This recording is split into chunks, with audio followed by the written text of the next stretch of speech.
Қай, қалың қалай? Бүгінгі жаңа ән тәтті көп жейтін балаларға арналады. Бастаймыз.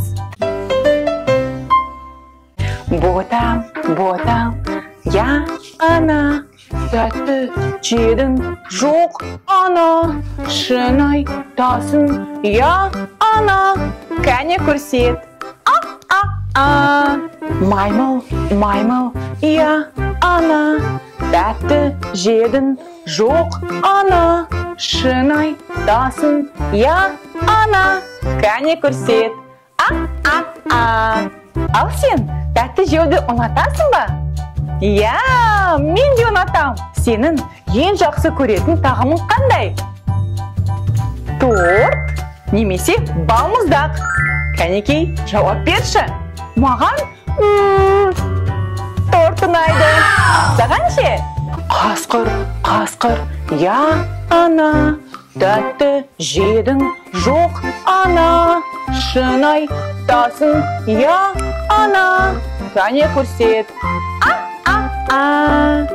Мысық, мысық, я ана, тәтті жедің жоқ ана, шын айтасың, я ана, кәне көрсет.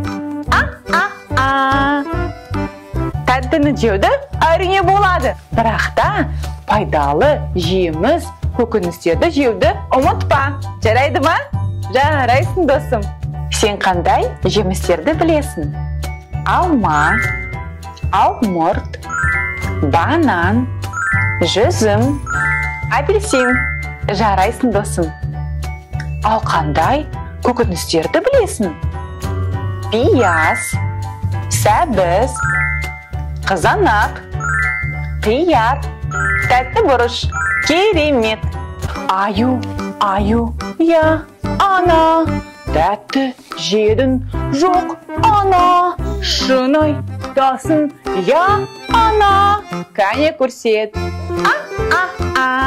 Түлкі, түлкі, я ана, тәтті жедің жоқ ана, шын айтасың, я ана, кәне көрсет.